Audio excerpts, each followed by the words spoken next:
I think Africa has an enormous amount of potential. I have no reason to believe that we are that we could be miles ahead of where we actually are. What we don't have is we don't have a good track record of collaborating across borders on the continent.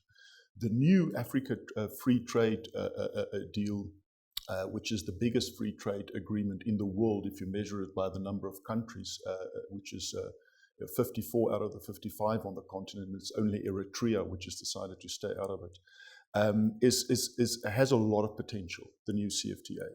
The problem with the CFTA is if you speak to many small and medium-sized businesses, they will tell you, and we had this in the classroom where I lectured Trade in Africa here at the campus 3 years ago, where small and medium-sized enterprises came to me and said, Francois, we can't wait for the 1st of January 2021 because on that day it's an implementation date of the CFTA, and then the African market is going to open up and it's going to be this wonderful, easy place to access and for us to sell our goods into. And I had to pull him apart and said, listen, I've got bad news for you. That's what you read in the mainstream media. It couldn't be further from the truth. Do I think it's a good idea? I think it's one of the best ideas that Africa has ever had. We should also be cognizant of the fact that this idea has been coming along for more than 3 decades. It's only really in Kigali in 2018 when we signed the agreement that it started to catch some momentum. So the big thing with collaboration in Africa, if we look at more trade, intra-Africa trade, it's not really a tariff story that is preventing Africa from trading more with itself. It's a non-tariff story. What is the difference? Well, the tariffs are the import tariffs, and import tariffs in intra-Africa trade are not particularly high. They're a little bit, just slightly into double digits. So let's just say we were to remove them from 9.5% or 10.5% to zero over the next 7 to 10 years. Is that going to make a significant difference in terms of whether we trade more with our neighbors? The fact of the matter is no. It will make a difference, but a very small difference. What will make a significant difference, what will change the landscape completely, is the non-tariff barriers. What are non-tariff barriers? It's the ability to get your goods to the port, i.e. infrastructure of transport, the roads, the rail.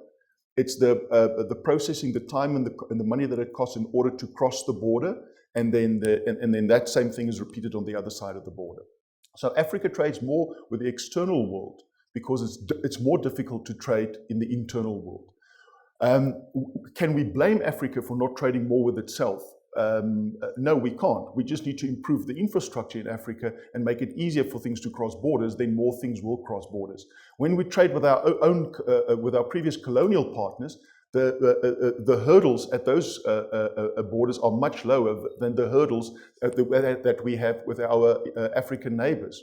So to come back to something that Christo has also mentioned, and Mandla and Mbali, we tend to be recognized as a country that extracts a lot of things out of the ground, or we plant them in the ground and then we harvest them and then we export them.